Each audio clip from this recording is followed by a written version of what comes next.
maanta waxaan isku soo baxnay waa maalinta deegaanka aan qodayna oo nadaafadahay reer Wajeer idaala ku diiw ku mahadsan yihiin say u soo camireen siday nadaafadan oo maanta oo Sabtida oo taariikhda 25 bisha koowaad sanadka 2025 ka soo qayb galeen waa ku mahadsan yihiin mar badan xaflado balwal dhiga laakiin xafladan say u soo camireen dadka gaariyaashana siiyeen dadka oo taraktayaashana siiyeen waa ku mahadsan yihiin on behalf of the county government of Wajir under the leadership of His Excellency Ahmed Abdullahi. maanta waxaan ka soo qayb galnay ana diyaar u nahay inaan wax ka qabanno in magaalada laga sifeeyo wasaqda oo noqoto maalin u magacaaban maalmaha kale ka duwan oo maanta dhul xaaqada iyo wada sifaynta la yiraahdo marka waxaan gafanaa ugu mahadcelinaynaa iyo municipality-ba iyo macallimada jihada waxaan ugu mahadcelinaynaa arrintan ay noo soo saareen nin walba inuu soo bixiyo inaad nadaafinta waddanka aska qayb qaata iskaa wax u qabsaa la yidhaa iskaa wax u qabso horta danta nologu yaro dantayna ma ogiyo dan uleeyo kale ma aha dantayna waxaa waaye in anaga saafinimadayna iyo sidii nidaamkayna iyo sidii anaga dhulkayna ku hagaaganahay inaan sharafteeda horta aan fiirino la ogaado reer Wajeerow shaqadaanay shaqa lacag ma aha shaqadan waa dantayna مسافة القاينة واي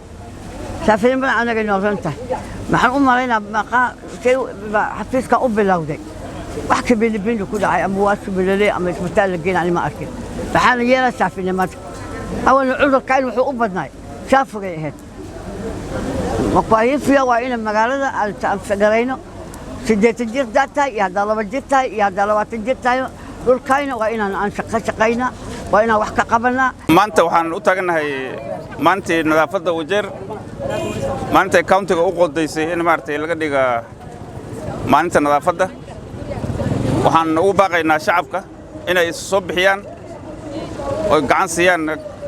municipality-ga si magaaladeena ay ku noqoto magaalo nadiif ah oo sharafteeda ay banaanka ku imaaday wanaageeda sida awadeed waxaan ku codsanaynaa dadka beecbushturka iyo shacabka caadiga ahba inay soo bixin sida oo kaleeto waxaan rabaa inaan ugu diga dadka maxaa la dhahaa iskale isbitaalada inay si gooni ah ay maartay ishaan ulu jirtaa maxaa jira waxyaalo badan oo daawadaas iyo waxa laga sameeyo oo nidaamka meesha laga ribay ay ku sameeyaan ayaa jirta marka taana inay maartay ay ka badbaadiyaan ummadda waan u baahanahay marka sida awadeed waxaan u baaqaynaa shacabka reer Wajeer inaad soo saartaan oo maartay nadaafada qayb ka qaadataan 12 sanadka 12 bilood bishiba mar ay maartay weeg nadaafada loo aqoonsaday wayba sida awadeed waxaan ugu baaqaynaa shacab weynaha reer Wajeer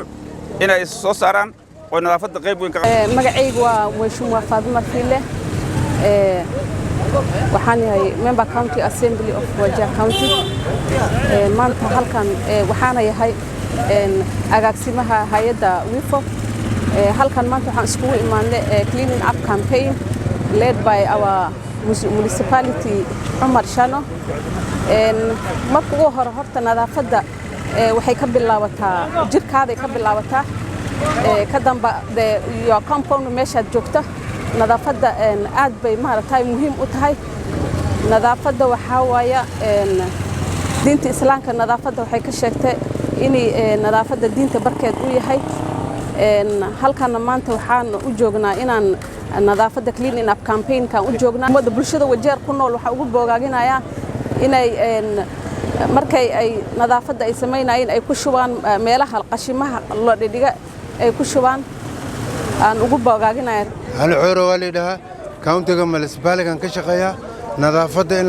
laga maanta ka shaqeynayna nadaafadan ka shaqeynayna nadaafada maanta ka shaqeynayna shacabkana waa inaas jawaano qashin ku shubto oo isgaariga ku shubo biyahana qashinka dhaxdiisa ay ku shubayeen ha iska dhaafeen haday iska dhaaf waayaan dawladda national iyo dawladda county-ga xatwa ka qaatay maanta saafiga magaaladan hagaajinayna